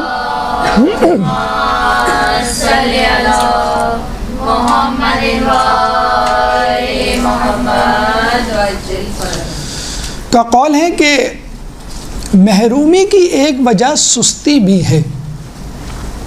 دیکھیں آپ نے اخلاص ٹھیک کر لیا. اخلاص تو دل میں موجود نیت کا نام ہے نا، اس میں تو ٹائم نہیں لگے گا آپ کو. نمبر 2 کردار، اس میں ٹائم لگے گا، اس میں تھوڑا سا وقت درکار ہوگا کہ آپ کا تقوی ذرا بلند ہو، کیونکہ آپ کا تقوی اصولاً ان تمام لوگوں سے زیادہ ہونا چاہیے جو فرش عذاب پہ بیٹھے. بھئی آپ امام ہیں، امام کا مطلب ہے لیڈر ہیں، آپ گارجین ہیں، آپ استاد ہیں، آپ عالم عالمہ ہیں. تو آپ کا تقوی، آپ کا علم ان تمام لوگوں سے بہتر ہونا چاہیے جو آپ کے سامنے بیٹھے ہوئے. تو خلوص بھی زیادہ ہو، اس کے بعد عمل بھی زیادہ ہو، اس کے بعد مطالعہ بھی زیادہ ہو، اور پھر مشق. دیکھیں ایک مرتبہ مطالعہ کر کے تو آپ کلک کر سکتے ہیں، مشہور ہو سکتے ہیں. ضروری نہیں کہ دوسری مجلس بھی آپ کی اچھی جائے، ضروری نہیں کہ دوسرے سال آپ اچھی مجلس پڑھیں. یہ کیسے ہوگا ممکن؟ جب آپ مشق کریں گے، مسلسل تمرین، پریکٹس ہم جسے کہتے ہیں. پریکٹس کیسے کرنی ہے آپ کو؟ گھر میں اکیلے بیٹھ کے کریں پہلے پریکٹس، خود دہرائیں، پھر گھر والوں کے سامنے دہرائیں. یہ بھی کر سکتے ہیں کہ آپ موبائل پہ ریکارڈ کر لیں اپنی مجلس اور کسی کو سنا دیں، امی ابو بھائی بہن رشتہ دار یا دوست یا استاد کی ذرا سن لیں. کوئی پرابلم ہو تو آپ ہمیں بتا دیں، 5 منٹ 10 منٹ جیسے سہولت ہو آپ کو. دیکھیے میں نے وہی کہا نا کہ آپ کے پاس اس وقت ایک اچھا موبائل اور اچھا لیپ ٹاپ. اچھا لیپ ٹاپ زیادہ ضروری ہے، موبائل تو آج کل چھن جاتے ہیں، لیپ ٹاپ کا امکان کم ہے. تو اچھا لیپ ٹاپ ضرور ہو، لیکن موبائل کم از کم اتنا ہو. جیسے میں آپ کو بتاؤں کہ مشق کے لیے الگ سے ٹائم نکالنا ضروری نہیں ہے. اچھا کچھ لوگ پریشان ہوتے ہیں، خصوصاً خواتین کے حوالے سے یہ مسئلہ بڑا درپیش ہوتا ہے. کبھی تمہاری تو مجلس ہے، اب تم کوئی کام ہی نہیں کرو گی، گھر کچن ایسا پڑا ہے، گھر خراب پڑا ہے، ساس جو ہے وہ بہو پہ ناراض ہو رہی ہے جب سے تم نے ذاکری ٹریننگ کلاس اٹینڈ کی ہے، اس وقت سے تم نے توجہ دینی کم کر دی ہے، اب جب تم ذاکرہ بنو گی تو پتہ نہیں کیا حال ہوگا. اسی ڈس بیلنس میں بیچاری بہت ساری ٹیلنٹڈ لڑکیاں جو بہت اچھی ذاکرہ بن سکتی ہیں نہیں بن پاتی. کہ بھئی ہمیں گھر والے ٹھیک ہے اجازت نہیں دے رہے، کچھ کی تو اجازت ہی نہیں دیتے. کچھ لوگ جو ہیں وہ ایک صاحب کسی کہیں رشتہ گیا تو وہ بیچارے لڑکی کے جو باپ تھے انہوں نے کہا کہ ہم اس شرط پہ رشتہ دیں گے کہ ہماری لڑکی کو ذاکری سے نہ روکا جائے. یعنی وہ بیچاری، یعنی یہ حالات ہو گئے. تو لڑکے والوں نے کہا نہیں، یہ شرط تو ہماری طرف سے کہ آپ کی لڑکی ذاکری جاری رکھے گی. تو یہ بھی بڑی بات ہے، مطلب ورنہ بہت سے بیچارے پردے حجاب سے بھی محروم ہو جاتے ہیں، کچھ لوگ جو ہیں وہ ذاکری سے محروم ہو جاتے ہیں. تو میں آپ کو ایک طریقہ بتاتا ہوں کہ خود اپنے گھر میں خصوصاً جو شادی شدہ ہیں، جو جاتی ہیں اور ان کو تو نہیں پتہ بھئی ان کو ایک دم سے شوق چڑھ جائے گا شادی کے بعد ذاکری کا، تو وہ بیچارے گھر والے پریشان ہو جاتے ہیں. اس چیز سے بالکل نہ گھبرائیں کہ گھر میں کام ہے تو میں ذاکری کی پریکٹس مطالعہ مشق کب کروں، یا کسی نے کہہ دیا امی نے میرے ساتھ چلو مجلس میں شاپنگ پہ، یا کسی جگہ جانا پڑ گیا، یا کوئی آ گیا. تو اب بہت ساری چیزیں ایسی ہوتی ہیں جو آپ کے مطالعہ مشق میں رکاوٹ ہوتی ہیں. دیکھیں مطالعے کی تو ہم کہہ سکتے ہیں کہ اس میں رکاوٹ ہوتی ہے، لیکن مشق کے لیے رکاوٹ نہیں ہوتا. اگر آپ غور کریں کہ آپ کوئی مجلس سننا ہے آپ کو اپنے موضوع کے اعتبار سے، آپ نے کچن میں رکھ دیا، آپ کھانا پکائیں، کوئی ایسا ایشو نہیں ہے. کپڑے دھوئیں، آپ گھر کی صفائی کریں، آپ کو امی کے ساتھ جانا ہے، آپ نے جو ہے وہ ایئر فون لگا لیا، اس میں آپ سن رہی ہیں. کچھ لوگ تو ایسے تیز ماشاءاللہ شارپ ہوتے ہیں کہ محفل میں بیٹھے ہوئے، شادی بیاہ کی تقریب ہے یا کوئی بھی تقریب ہے، وہاں بیٹھے ہوئے اور اپنا ریوائز کر رہے ہیں. کسی نے گفتگو کی تو ہاں ہوں کر کے آپ نے جواب دے دیا، ورنہ کوئی بات نہیں. بس میں ہیں آپ، مثلا ٹرانسپورٹ میں آدھا گھنٹہ لگ رہا ہے آنے جانے میں، آپ اپنا ریوائز کریں، اس میں کیا مرحلہ ہے. اب آپ کہیں گے بھئی اتنے لوگوں میں کیسے ریوائز ہوگا، تو بھئی اتنے لوگوں میں آپ کو مجلس بھی تو پڑھنی ہے، یہ تو اور اچھی پریکٹس ہوگی کہ اتنے لوگ بیٹھے ہوئے اور کوئی ٹینشن کوئی اسٹریس نہیں ہے آپ کو، کیونکہ آپ نے یہ مجلس طارق روڈ پہ شاپنگ کرتے ہوئے دہرائی ہے. آپ نے یہ مجلس آپ کے یہاں دعوت تھی، دعوت میں گفتگو کرتے ہوئے آپ نے دہرائی ہے. تو اس کا اسٹریس ہی نہیں ہوگا آپ کو کہ لوگ میرے سامنے میں کیسے ادائیگی کروں. میں نے تو اس وقت یہ مجلس ریپیٹ کی ہے، ریوائز کی ہے، مشق کی ہے جب لوگوں کے میں سامنے تھا. تو اسے بالکل نہ گھبرائیں، جو کام ہے وہ آپ کرتے رہیں، اور مجلس جو ہے وہ بار بار اس کو دہرا، کم از کم ریویژن ریپیٹیشن تو کوئی مشکل کام نہیں، کام کرتے ہوئے. ٹھیک ہے. اچھا 2 چیزیں آپ کی پیدا ہوں گی اس مشق. بعض لوگ تکرار سے ریپیٹیشن سے اکتا جاتے ہیں، لوگ کہتے ہیں بھائی کتنا تکرار کریں، کتنا ریوائز کریں. نہیں، کوئی بات نہیں. مجلس کو یاد نہیں کرنا ہے، مجلس کو اچھی طرح ڈیلیور کرنا ہے. اور ڈیلیور اس وقت ہوگا جب آپ کو اپنے نام کی طرح، اپنے فون نمبر کی طرح، اپنے ایڈریس کی طرح، اپنے ای میل ایڈریس کی طرح وہ مجلس یاد ہو، کہ جیسے جو جس طرح جہاں سے پوچھے آپ فوراً اس کو کہہ دیں. کیونکہ اگر مجلس کچی پکی یاد ہوگی تو آپ ہواؤں میں گھورتے ہوئے، خلاؤں میں گھورتے ہوئے آپ ان الفاظوں کو ادا کریں گے، تو وہ فیشل ایکسپریشن، باڈی لینگویج، وہ کانفیڈنس آپ کے سامنے، لوگوں کے سامنے ظاہر نہیں ہوگا آپ کی شخصیت سے۔ اگر مکمل ازبر ہوگی تو پھر آپ نیکسٹ اسٹیپ یعنی ڈیلیور، باڈی لینگویج یا ادائیگی کی طرف آئیں گے، پریزنٹیشن جسے ہم کہتے ہیں۔ تو یہ چیز یعنی مشق کیا چیز آپ کو دے گی؟ کیا اس کا نتیجہ نکلے گا؟ نمبر 1، حافظہ آپ کا تیز ہوگا، یعنی آپ نے ایک آیت 10 مرتبہ پڑھی، آپ نے حدیث 10 مرتبہ پڑھ لی، 10 مرتبہ ریوائز کر لی، تو آپ فوراً بغیر اٹکے ہوئے، خصوصی طور پہ آیت اور حوالہ یہ عموماً بھول جاتا ہے یا شعر بھول جاتا ہے آدمی۔ نمبر 2، سلاست یعنی روانی، فلو۔ دیکھیں ایک مبتدی جو ہوتا ہے نا، بگنر، وہ اٹکتا بہت ہے، اٹکتے میں جب وہ ہکلائے گا تو لوگ پہلے سے ہی ہنسنا شروع کر دیتے ہیں، پہلے سے ہی ایک دوسرے کے کان میں کھانا پھوسی شروع کر دیتے ہیں، تو وہ یہ دیکھ کر ماحول اور پریشان ہو جاتا ہے کہ میں بھول رہا ہوں، میں اٹک رہا ہوں، مجھے یاد نہیں آ رہا، اور لوگ مجھے دیکھ کے کوئی ویسی بات بھی کر رہا ہو تو وہ آدمی یہ سمجھتا ہے کہ یہ مجھ پہ ہنس رہے ہیں یا میرے بارے میں بات کر رہے ہیں، تو یہ بھی ایک ٹینشن والی بات ہوتی ہے۔ تو یہ اس وقت ہوگا کہ جب آپ کو پورا مواد یاد ہوگا۔ اچھا، پورا مواد یاد ہونے کا ایک فائدہ یہ بھی ہوتا ہے، آپ ایک چیز بھول گئے کوئی بات نہیں، آپ نے اگلی چیز بیان کر دی، دوسری تقریر بیان کر دی۔ ایک جگہ ہم گئے تو وہاں پہ مجمع بالکل مختلف تھا، یعنی بہت زیادہ خواص یا تعلیم یافتہ پڑھا لکھا طبقہ نہیں تھا، تو ہم جیسے آگے بیٹھے تو ہم نے کہا یہ جو ہم مجلس تیار کر کے لائے ہیں وہ تو ذرا فلسفیانہ، منطقی، لاجیکل، علمی ہے، اور یہ مجمع تو مجھے نہیں لگ رہا۔ تو وہاں ہم نے بیٹھے بیٹھے جو 2 دن پہلے کی مجلس کہیں اور پڑھی تھی وہ اپنے ذہن میں لائے، اور پھر وہ پوری مجلس پڑھی، یعنی جو مجلس سوچ کے گئے تھے، ہم حیدرآباد گئے تھے، جو مجلس ہم سوچ کے گئے تھے وہ نہیں پڑھی، 2 دن پہلے جو کہیں پڑھی تھی، کیونکہ وہ مجمع ایسا نظر نہیں آ رہا تھا۔ بعض اوقات آپ کو اندازہ ہو جاتا ہے کہ جو میں گفتگو کر رہا ہوں لوگوں کو سمجھ نہیں آ رہا یا نہیں آئے گا، پہلے سے آپ کو اندازہ ہو جاتا ہے، تو ہمیں اندازہ ہو گیا تھا۔ تو وہ اسی وقت ہم نے پوری مجلس یعنی بالکل کراس کہ یہ نہیں، ہمیں اب یہ مجلس، وہ 2 دن 3 دن پہلے کی مجلس، وہ یہ حافظہ ہے نا، پریکٹس، جتنی زیادہ پریکٹس ہوگی حافظہ اتنا اچھا ہوگا اور آپ کو گفتگو سنبھالنے میں آسانی رہے گی۔ تو سلاست اور روانی، ان سلاست اور حافظہ۔ اچھا، الفاظ کے لیے اگر تقریر کے الفاظ کے ذخیرے کے لیے اگر آپ کو کتاب چاہیے، یہ ذاکری کی کتاب نہیں ہے، فقط فن خطابت کی کتاب ہے، شورش کاشمیری کی۔ اگر آپ انٹرنیٹ سے چاہیں تو ڈاؤن لوڈ کر لیں، اتنے الفاظ ہیں تقریر کے حوالے سے، آپ اس کو ازبر کر لیں گے تو بڑے آرام سے کوئی بھی مجلس، یعنی کسی بھی مجلس میں، تقریر میں وہ الفاظ فٹ ہو سکتے ہیں۔ ادبیات کی سمجھ لیں کتاب ہے، ایک نیوٹرل کتاب ہے، یعنی فن خطابت کے حوالے سے۔ شورش کاشمیری خود بہت بڑے خطیب تھے تحریک پاکستان کے، شورش کاشمیری، شور کے آگے شین لگا دیں، شورش کاشمیری۔ یہ پی ڈی ایف فائل ہے، آپ کو میں نے بتایا بھی کہ لیپ ٹاپ ہوگا تو بڑے آرام سے آپ لکھ دیں فن خطابت از شورش کاشمیری، تو کتاب آ جائے گی، ڈاؤن لوڈ کر لیں آپ، ٹھیک ہے۔ تو سلاست یعنی روانی اور حافظہ، یہ دونوں چیزیں آپ کو ملیں گی۔ یہ 4 نکات تھے، کس حوالے سے؟ خود مقرر کے حوالے سے۔ اب آئیے خود تقریر میں کتنا وزن ہو، کیا خوبیاں ہوں، کیا صفات ہوں جس کی وجہ سے لوگ آپ کی طرف متوجہ ہوں اور آپ کی تقریر مؤثر بن سکے۔ ایک درود پڑھ دے محمد والے محمد پہ۔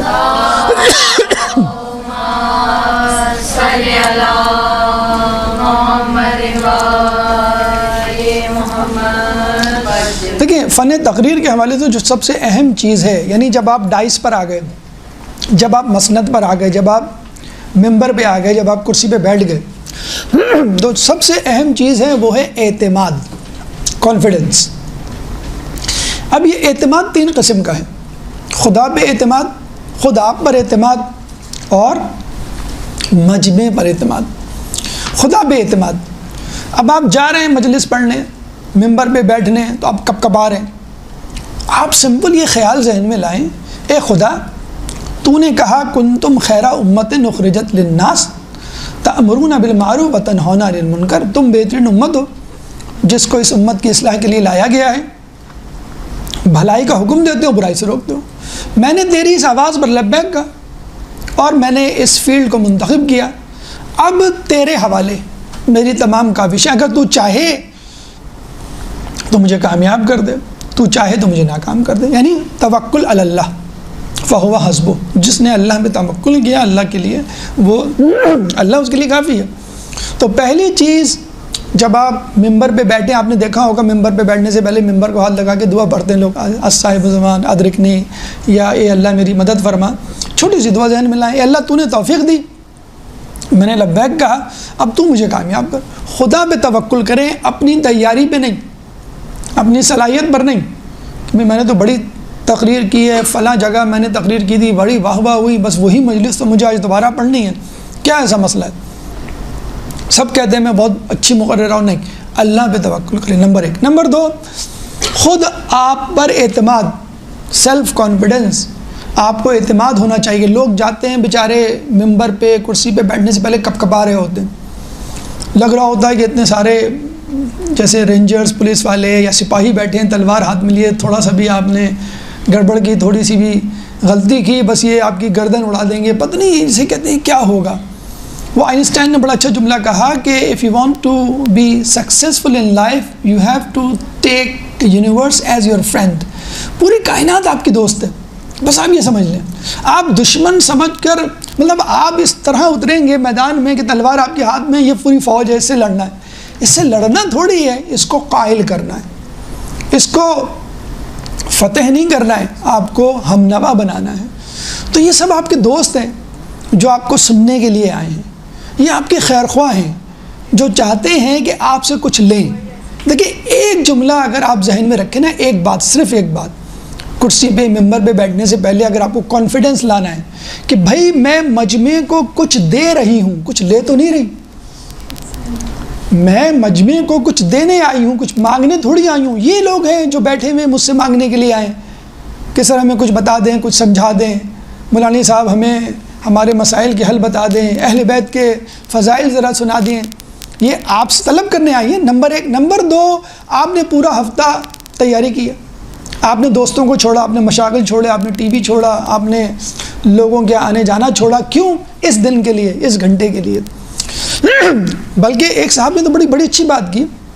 ایک جگہ ہم گئے، لیکچر تھا ٹیچرز کا اسکول کے، اس میں 2-3 علماء بھی بیٹھے ہوئے تھے. تو ظاہر سی بات ہے گفتگو شروع ہوئی تو انہوں نے کچھ سوالات بھی کیے. ایٹ دا اینڈ وہ سوالات تھوڑا سا مباحثے کی شکل اختیار کر گئے. ہم نے آگے اپنے ایک سینئر بزرگ استاد سے، عالم سے مشورہ لیا کہ بھئی یہ گستاخی تو نہیں ہو گئی، کیونکہ وہ جب گفتگو کر رہے تھے تو لگ رہا تھا کہ وہ ہم پہ حاوی ہونا چاہ رہے ہیں. اور جو بات تھی، جو جواب تھا وہ ہم نے دیا. تو انہوں نے بڑی اچھی بات کی کہ لیکن دیکھیں، اگر آپ مجلس میں بیٹھے ہوئے ہیں اور مجلس میں کوئی مثلاً بڑی شخصیت ہے، بعض اوقات ہوتا ہے نا کہ بھئی وہ خالہ بیٹھی ہوئی تھی، پھپھو بیٹھی ہوئی تھی، ارے یہ تو بہت خود بڑی ذاکرہ ہیں، یا ذاکرہ پڑوس میں رہتی تھی، ان کو بلایا تھا مجلس میں، وہ آ گئی، ان کے رشتہ دار تھی، وہ بھی بیٹھی ہوئی ہیں. اول تو بات ہمیشہ ذہن میں رکھیں، کوئی آپ کی جان پہچان کی شخصیت ہو نا، گھر کی رشتہ داروں کی، یا ایسی شخصیت، بزرگ شخصیت مثلاً جس کو دیکھ کے آپ گھبرا جاتے ہو، آپ کی استاد مثلاً بیٹھی ہوں سامنے، تو ان کو سامنے کبھی نہ بٹھائیں. پہلے سے بول دیں کہ ان کو حاشیے میں بٹھائیں. حاشیے یعنی دائیں طرف یا بائیں طرف، کہ بار بار مطلب آپ بول رہی ہیں، وہ آنکھوں میں، ہاں یہ نقطہ تو میں نے بتایا تھا، یاد نہیں ہے تم کو، اب یہ تم اپنی جو ہے وہ ذاکری جھاڑ رہی ہو. تو یہ ہوتا ہے بعض اوقات. تو کوشش کریں کہ پہلے سے آپ بانی مجلس کو کہتے ہیں بھئی ان کو ذرا سا سائڈ پہ بٹھائیے گا، ان سے ہاتھ جوڑ کے سیدھا کر دیے گا، آپ میری استاد ہیں، آپ کو سامنے میری زبان جو ہے وہ نہیں ہلے گی، لکنت آ جائے گی. تو ہم نے اپنے استاد، اپنے دوست، سینئر عالم سے مشورہ کیا کہ بھئی یہ میرے لیکچرز میں 14 لیکچرز دینے تھے، کوئی ایک لیکچر بھی نہیں تھا، اور اس میں وہ صاحب سارے ٹیچرز تھے، سارے، کوئی اسٹوڈنٹ کو عوام بھی نہیں، اور ان ٹیچر میں ایک ایران یا عراق کے آئے ہوئے عالم دین بھی. ہم نے ان سے کہا، پوچھا، کہہ لیں گے دیکھیں آپ اس موضوع پر تیاری کر کے گئے تھے؟ ہم نے کہا بالکل، کتابیں پڑھی، تیاری کی، انٹرنیٹ سے دیکھا. اس وقت وہ اس موضوع پر ملکہ یا ایکسپرٹیز نہیں رکھتے تھے، آپ رکھتے تھے. تو آپ کی بات کو زیادہ اہمیت دی جائے گی، چاہے وہ عالم ہی کیوں نہ ہو، کیونکہ اس وقت اس موضوع پر ان کی کوئی تحقیق نہیں. ہاں اگر کہا جائے بھائی آپ بھی پڑھ کے آئے میں بھی پڑھ کے آؤں, آپ ماشاءاللہ 15 سال جب قم میں رہ کر آئیں مسلسل پڑھ رہے ہیں اور میں مبتدی ہوں مثلا, تو ٹھیک ہے کہ آپ کا جو ہے وزن زیادہ ہوگا دلائل کے اعتبار سے. تو اگر آپ کرسی ممبر پہ بیٹھیے اور سامنے کوئی ایسی شخصیت ہے جو سینئر معلمہ, سینئر جسے کہتے ہیں عالمہ, تو آپ پریشان مت ہوں, کیونکہ جس موضوع پہ آپ نے گفتگو کی ہے, تیاری کی ہے, اس پر آپ فی الحال آن دا اسپاٹ ان سے زیادہ سپیریئر. ہم اپنے کالج کے زمانے میں جب راؤنڈ کرتے تھے تو ہمارے ساتھ پروفیسر بھی ہوتا تھا, اسسٹنٹ پروفیسر, اس کے بعد RMO, پھر اس کے بعد وہ جو اسپیشلائز کا ایگزام دے رہے ہوتے تھے, تو ہم نوٹ کرتے تھے بہت سارے سوالات خود پروفیسر ان کے جوابات نہیں دے پاتا تھا. جو اسپیشلائزیشن ایگزام کی تیاری کر رہے ہوتے تھے, جن کا ایگزام 2 مہینے بعد 1 مہینے بعد ہوتا تھا, وہ بہت ایکسپرٹ تھے. تو ہم نے اس کی وجہ پوچھی, اس کی کیا وجہ ہے کہ MRCP انگلینڈ کا تعلیمی یافتہ شخص, اس کو نہیں معلوم اتنا, اس کو معلوم ہے جس کا ایگزام 1 ہفتے بعد 1 مہینے بعد. کہا میں جو ایگزام دے رہے ہیں نا وہ ہر چیز پڑھ کے جاتا ہے کہ پتہ نہیں کیا پوچھ لیا جائے. مثلا فیور ہے, اس کے کاز 25 کازز ہیں فیور کے, تو کوئی بھی کاز پوچھا جا سکتا ہے. لیکن جو پروفیسر ہوگا اس کو وہی وجہ پتہ ہوگی جو کامن ہوگی اس معاشرے میں. اس کو 25 کاز نہیں معلوم ہوں گے وجوہات, اس کو 10 یا 5 یا 15 معلوم ہوں گے. تو اسی لیے جو تیاری آپ کر کے گئے وہ تیاری اس کی نہیں ہے فی الحال. تو اس میں گھبرانے کی بات نہیں ہے, آپ گھمنڈ کرنے کی بات بھی نہیں ہے کہ آپ باہر نکلے گئے دیکھا کیسی مجلس پڑھی, آپ تو 10 سال ہو گئے آپ کو اور آپ ابھی تک وہیں پر ہیں. نعوذ باللہ, یہ کہنے کا مقصد نہیں ہے. مطلب کہنے کا مقصد یہ ہے کہ آپ کو اگر تواضع انکساری اختیار کرنی ہے تو اس کے بھی مواقع ہوتے ہیں. اگر آپ جاتے ہی کہتے ہیں دیکھیں میں اس قابل تو نہیں ہوں, لیکن کیا کروں, وہ امی جان کہتی ہیں تمہیں خطیبہ بننا ہے, تو امی نے مجھے یہاں بٹھا دیا ہے, اب کوئی غلطی ہو تو معاف کر دیے گا. او بھائی آپ پلیز لیو دا ممبر, آپ ممبر کے قابل نہیں ہیں. امی نے کہا آپ بیٹھ گئیں, آپ میں خود کانفیڈنس نہیں ہے, آپ میں ایکسپرٹیز نہیں ہے. کوئی غلطی ہو, ارے بھائی غلطی کیوں ہو, آپ نے تیاری کیوں نہیں کی. آپ ابھی سے بتا رہی ہیں کہ میں غلطی ہو, کہ کوئی حاکم مسلمانوں میں کسی جگہ گزرا ہے نا کہ اگر شیطان مجھے بہکا دے تو تم مجھے سیدھی راہ پہ لے آنا. ارے بھائی do the hell with you, کیوں آیا آپ اس مقام پر, اس مسند پر, اس حکمرانی پر, اقتدار پر, جب آپ اس قابل ہی نہیں ہیں, جب آپ کو یقین ہے کہ شیطان مجھے بہکا سکتا ہے. تو جب آپ بیٹھ گئے, ٹھیک ہے میں یہ نہیں کہہ رہا کہ غلطی نہیں ہو سکتی ہے, لیکن آپ بار بار کہیں بھئی میرا تو یہ خیال ہے, باقی آپ کی مرضی, اگر صحیح نہیں ہے تو میں کیا کر سکتا ہوں, مجھے جو سمجھ میں آیا وہی میں آپ کو بتا رہا ہوں. اب اس طرح کا انداز بیاں ہوگا, لوگ کہیں گے ان کو تو پتہ ہی نہیں ہے کچھ, کچا پکا نیم حکیم خطرہ جان اور نیم ملا خطرہ ایمان, تو ان سے جان چھڑاؤ. ایک پروگرام تھا ٹی وی کا, تو ہمیں کسی لقب سے پکار لیا انہوں نے, ایک اچھا سا لقب شستہ مولانا فلاں فلاں کر کے نا, تو ہم نے اسی وقت کہہ دیا نہیں بھی میں اس قابل نہیں ہوں. آپ نے خامخواہی میں کہا میں تو طالب علم ہوں. پروگرام کے فوراً بعد انہوں نے ہماری کلاس لے لی, وہ بھی ہمارے اتفاق سے سینئر دوست ہے. انہوں نے کہا یہ آپ نے کیوں کہا, اس میں کیا قباحت ہے, اگر ہم کسی عالم دین کو, کسی مولانا کو اس لقب سے اگر پکار لیں تو اس طرح آپ کو نہیں کہنا چاہیے. اس طرح تو آپ نے خود اپنی شخصیت کی نفی کر دی. نہیں میں اس قابل نہیں ہوں. نجی محفل میں, گھر میں ویسے اگر آپ کی تعریف کی جائے, آپ کہتے ہیں نہیں بھائی میں اس قابل نہیں ہوں, آپ زیادہ تعریف نہ کریں. لیکن جب آپ کرسی پہ بیٹھتے ہیں, ممبر پہ آتے ہیں, لوگ آپ کو آتھینٹک سمجھتے ہیں, لوگ آپ کو ایک عالم سمجھ رہے ہیں, لوگ آپ کو استاد سمجھ رہے ہیں, لوگ آپ کو رہنما سمجھ رہے ہیں. ایک ڈاکٹر ہے پرسکرپشن لکھ رہا ہے اور یہ کہہ رہا ہے کہ دیکھیں بھائی اب یہ دوا کام کرے نہ کرے مجھے نہیں معلوم, میں نے اپنے طرف سے تو لکھ دی ہے, میں کوئی بہت بڑا ڈاکٹر نہیں ہوں, بس جتنا آتا ہے اتنا میں نے لکھ دیا, باقی آپ کی مرضی یہ لیں. اب آپ بتائیں, کہوں گا بھائی آپ کو نہیں آتا تو یہاں بیٹھے کیوں ہیں, آپ نے فیس کیوں لی, آدھی فیس لیں کم از کم اگر آپ کو آدھا آتا ہے. تو یہ بالکل یہی بات ہے کہ آپ اتنی دیکھیں تواضع کثر نفسی کی بھی ایک, مولا علی ایک درود پڑھ دیں, اللہم صلی علی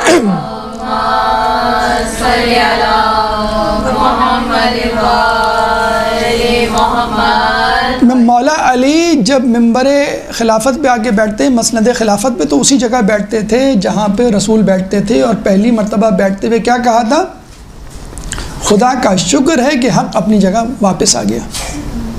یہ نہیں کہ نیچے کثر نفسی, بھئی میں رسول کی قدموں کی خاک ہوں گے خاک, لیکن اس وقت وہ رسول کی جگہ ہے تو he should sit on the same place. تو بھائی سلونی قبل ان تفقدونی کیوں کہتے تھے؟ یہ نعوذ باللہ لگ رہا ہے یہ تو تکبر ہے. تکبر کیا پتہ تھا ان کو جبھی تو کہتے تھے پوچھ لو اس سے پہلے کہ تم مجھے کھو دو. اب آپ کہیں کہ پوچھ لو. آپ یہ بھی نہیں کہہ رہے کہ آپ سلونی قبل ان تفقدونی کہتے ہیں، لیکن یہ بھی نہ کہیں کہ پوچھ لو اس سے پہلے کہ بھول جاؤں. یہ بھی غلط ہے کہنا، وہ بھی غلط ہے کہنا، یہ بھی کہنا غلط ہے.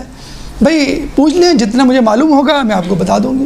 تو آپ ممبر پہ بیٹھیں تو اتنا زیادہ کثر نفسی، اور پہلے ہی سے آپ کہتے ہیں کہ میں اس قابل نہیں، اور دیکھیں میں نے تو جو معلوم تھا وہ بتا دیا، یہ میری ناچیز کی رائے ہے، حقیر کی. جتنا آپ نے پڑھا ہے اتنا بیان کر دیں. کیوں؟ آپ آیات بیان کر رہے ہیں، آپ روایات بیان کر رہے ہیں، علماء مجتہدین کی حکایتیں بیان کر رہے ہیں، آپ اپنی بات تو نہیں کر رہے ہیں. پہلی بات تو یہ. تو آپ کو کیا سمجھنا ہے کہ میں کچھ دے رہی ہوں، کچھ لے نہیں رہی ہوں. دیکھیے قرضہ لینے والا شرمندہ ہوتا ہے، پیسے لینے والا شرمندہ ہوتا ہے، سیلری تنخواہ لینے والا ذرا آنکھیں نیچی رکھتا ہے، دینے والا سینہ تان کی بات کرتا ہے. تو آپ دینے والی ہیں، تکبر غرور کی بات نہیں ہے. You should have upper hand. Number 3 کہ مجمع پہ اعتماد ہو. آپ یہ کیوں سمجھ کے ممبر پہ بیٹھتے ہیں یہ سب جو ہیں جج ہیں، کاپی پینسل لے کے بیٹھے ہوئے کہ مجھے مارکس دیں گے، مجھے پاس یا فیل کریں گے، اسٹار دیں گے، یا میرے خلاف نعرے لگائیں گے اگر پسند نہیں آئی بات، یا جو ہے مجھے کھڑے نکال دیں گے، بھائی اڑ جاؤ تمہیں نہیں آتی. یہ ٹینشن لے کے کیوں بیٹھتے ہیں آپ یہ سمجھ کے بیٹھیں کہ یہ سب اپنے قیمتی وقت میں سے وقت نکال کے آئے ہیں اور مجھے اس قابل سمجھا ہے کہ آئیں. اب آپ پہلے سے یہ کہتے ہیں میں اس قابل نہیں کہ یہاں بیٹھوں اور آپ کا وقت ضائع کروں، اور بہت معذرت میں نے آپ کا 1 گھنٹہ لیا. بھائی کیا مطلب؟ ان کو شکر کرنا چاہیے آپ کا کہ آپ آئے اور آپ نے اپنا 1 گھنٹہ دیا آپ کو. تو لوگوں کو اپنا خیر خواہ سمجھیں، لوگوں کو اپنا معاون سمجھیں، تاکہ آپ ان کو بات پہلے سے آپ ذہن میں رکھ لیں گے بھائی میں نہیں کر سکتا تو آپ نہیں کر پائیں گے. تو خدا پہ اعتماد، اپنے اوپر اعتماد، اور جسے کہتے ہیں مجمع پہ اعتماد. اچھا اعتماد کا طریقہ یہ بھی ہے، اگر آپ میں لرزش ہو، راشا تاری ہو، کپاہٹ ہو، گھبراہٹ ہو، تو جب آپ خطبہ پڑھتے ہیں تو وہ آدھی جسے کہتے ہیں پریشانی، ٹینشن، خوف ختم ہو جاتا ہے، کیونکہ کلام الہی میں اتنی طاقت ہوتی ہے. تو کوشش کریں خطبہ اچھا ہو، تلفظ مخارج کے ساتھ ہو، اور آپ کو اس کا ترجمہ آتا ہو. ترجمہ آئے گا تو ایک وزن پیدا ہوگا. نمبر 1 بات. نمبر 2، شروع ہی میں آپ ایسی بات کر دیں کہ ایک فرینڈلی انوائرمنٹ کریٹ ہو جائے. You and the gathering should be on the same page. لگے کہ میں آپ کا خیر خواہ ہوں، آپ میری خیر خواہ ہیں، میں آپ کے لیے بہت اچھی چیز لایا ہوں اور آپ تیار ہیں اس چیز کو، اس ہدیے کو، اس تحفے کو لینے کے لیے. تو شروع ہی میں آپ ایسی بات کر دیں کہ جس سے وہ خوش ہو جائیں. بیٹھے بیٹھے ان کو تمغے پہنا دیں، بیٹھے بیٹھے آپ ان کو جو ہے وہ القابات سے نواز دیں. اللہ کا شکر ہے کہ اللہ نے ہمیں اشرف المخلوقات بنایا. آپ کہیں گے ہاں یار یہ بات تو ہے، میں نے کبھی سوچا بھی نہیں کہ اللہ نے مجھے جانور پیدا کر دیا ہوتا، کبھی مجھے چھپکلی بنا دیا ہوتا، چمگادڑ بنا دیا ہوتا، لیکن اللہ نے مجھے شکر. اس کے بعد شکر اس بات کا کہ اللہ نے ہمیں مسلمان پیدا کیا. اب آپ خوش، مجھے مجوسی نہیں بنایا، ہندو نہیں بنایا، میں مندر پہ بیٹھا ہوا یہاں پہ جو ہے وہ عبادت کر رہا ہوتا. پھر اللہ کا شکر ولایت علی سے کتنے لوگ ہیں، 2/3 مسلمان جو ولایت علی سے. پھر اللہ کا شکر فرش عزا پہ بٹھایا، اور پھر یہ شکر کہ اللہ نے مجھے انبیاء والا کام سوچا. کہ یہ 4-5 جملے بول کر آپ اس بات کے لیے قائل ہو گئے کہ بھئی یہ جو صاحب آئے ہیں یہ ہمیں کچھ دینے کے لیے آئے ہیں، ہمیں کچھ سمجھتے ہیں اور ہمارے خیر خواہ ہیں. پھر آپ آگے کی بات کریں. جب آدمی کنونس ہو جائے نا کہ یہ میرا خیر خواہ ہے، تو آپ کو کچھ بھی دے. اب ایک ڈاکٹر ہے، وہ آپ کو پرسکرپشن لکھ کے دیتا ہے، دوا کڑوی ہوتی ہے، آپ شک کر سکتے ہیں کہ ڈاکٹر نے کیا لکھ دیا، کوئی گڑبڑ بات تو نہیں لکھ دی. لیکن چونکہ اس ڈاکٹر پہ اعتماد ہوتا ہے جبھی تو آپ وہ دوا پیتے ہیں. تو پہلی چیز اعتماد اللہ پر، اپنے آپ پر، لوگوں پر، خطبہ، اور ایسی بات جس سے لگے کہ آپ ان کے خیر خواہ ہیں. مثلاً شکر، ایک شکر ادا کر دیں شروع ہی میں، تو سارے مسائل آپ کے آدھے مسائل کم از کم حل ہو جاتے ہیں. نمبر 2، اعتماد کے بعد آمادگی. آمادگی سب سے پہلے تو آمادگی اس حوالے سے آپ دیکھ لیں کہ لوگ جو ہیں اپنی مصروفیات کو چھوڑ کر آئے ہیں. لوگ جو ہیں وہ اپوائنٹمنٹ اپنے چھوڑ کر آئے ہیں. مثلا کوئی اپنے بچوں کو کسی کے حوالے کر کے آیا ہے، کوئی جو ہے وہ ہوم ورک اپنا چھوڑ کر آیا ہے. تو لوگوں کو ان کے کاموں سے متوجہ کرنا اس طرف، کس طرف؟ جس پہ آپ گفتگو کرنا چاہ رہے ہیں، جس کو ہم کہتے ہیں مقدمہ اولا یا مقدمہ عمومی۔ آپ عزاداری کی بات چھیڑ سکتے ہیں اور یہ بتا سکتے ہیں بھئی آج کل عزاداری کا ماحول ہے، ہر شخص اپنی سکت اور حصے کے مطابق، جسے کے مطابق حصہ ڈال رہا ہے۔ اور دوسری بات مقدمہ خصوصی، یعنی جس سے متعلق مثلا 40 کا مرحلہ ہے، 40 کا موقع طور پر 40 کے فضائل بیان کر دیں۔ اس کے بعد دوران مجلس اگر لوگوں کی توجہ ہٹ جائے تو اس توجہ کو واپس مجلس کی طرف کیسے لانا ہے۔ مثلا دوران مجلس گرمی بہت ہے، شروع میں ماحول ٹھنڈا ہوتا ہے، اے سی چل رہا ہوتا ہے، پنکھا چل رہا ہوتا ہے، کھڑکی دروازے کھلے ہوتے ہیں، جیسے لوگ زیادہ آتے ہیں حبس کی سی کیفیت پیدا ہو جاتی ہے۔ تو آپ کہہ سکتے ہیں کہ بھئی دیکھیں گرمی بہت ہے، مجھے اندازہ ہے، لیکن یاد کیجئے کہ کربلا میں کس گرمی کی تپش میں یہاں تو آپ اپنے لوگوں کے ساتھ ہیں، اس کے بعد آپ کو پانی بھی ملے گا، نیاز بھی ملے گی، لیکن کربلا والوں کو خود اپنے خون سے سیراب ہونا پڑا۔ اب گرمی بھی ہے، مجلس بجلی چلی جاتی ہے، نور علی نور جسے کہتے ہیں۔ تو آپ کیا کہہ سکتے ہیں کہ حدیث میں آیا ہے کہ جس نیکی کے لیے تمہیں جتنی زحمت اٹھانی پڑے اتنا ہی صلہ زیادہ ہوتا ہے۔ تو جتنی مصیبت زحمت سے آپ کو نیکی انجام دیں گے تو آپ کو اتنا ہی زیادہ صلہ ملے گا۔ پھر لائٹ آ جاتی ہے، لوگوں کے چہرے کھل جاتے ہیں، تو آپ کیا کہیں کہ زہد یہ ہے کہ کسی چیز کے جانے کا غم نہ ہو، نہ کسی چیز کے ملنے کی کوئی خوشی ہو، یہ ہے کمال زہد۔ تو اگر آپ کو تکلیف ہو تو بھی کوئی فکر کی بات نہیں، کوئی خوشی ہو تو بھی فکر کی کوئی بات نہیں۔ کیوں کہ آپ کو اپنی توجہ رضائے الہی کی طرف۔ لوگ بیٹھ نہیں پا رہے، ٹائم پورا ہو گیا ہے، جانے کا وقت آ گیا ہے، مولانی صاحب جو ہیں وہ رکنے کا نام نہیں لے رہی، بس لگ رہا ہے کہ ان کو تو پوری کتاب آج سنانی ہے۔ تو آپ دیکھیے اے سی میں بیٹھے ہوئے ہیں، دیوار سے ٹیک لگا کے بیٹھے ہوئے ہیں، اور دربار شام میں اہل بیت کا مجمع 3 دن کھڑا رہا۔ تو اندازہ آپ لگا لیجئے کس آسانی کے ساتھ ہم مجلس سن رہے ہیں اور کس تکلیف کے ساتھ اہل بیت نے جو ہے وہ اس کام کو انجام دیا۔ اچھا، ہمیں بتایا گیا تھا کہ 5:30 تک ٹائم ہے، لیکن آپ کی بے چینی اضطراب یہ بتلا رہا ہے کہ شاید 5 تک ٹائم ہے، تو مجھے بتلا دیں 5 تک ٹائم ہے تو ٹھیک ہے، پھر کچھ تو نہیں بلکہ آدھا مواد رہ گیا ہے۔ اگر مجھے موقع ملا تو میں ان انتظامیہ سے کہہ دوں گا کہ اس موضوع کو آگے بڑھانے کے لیے ہمیں مزید ایک درس اور دے دیا جائے۔ اللہ تعالیٰ سے دعا ہے کہ جو کچھ پڑھا سنا اس پہ عمل کرنے کی توفیق عطا فرما، جو پریشان حال ہے ان کی پریشانی کو دور فرما، جو بے روزگار ہیں ان کو رزق حلال عطا فرما، جو مقروض ہیں ان کے قرضوں کو عطا فرما، جو زندان میں ان کو رہائی عطا فرما، مسلمان دنیا میں جہاں جہاں ظلم و ستم کا نشانہ بنی ان سے ظلم و ستم کو دور فرما، امام کے ظہور میں تعجیل فرما، ہمیں ان کے انصار و اعوان میں شامل فرما۔ ربنا تقبل منا انک انت السمیع العلیم وتب علینا انک انت التواب الرحیم برحمتک یا ارحم الراحمین۔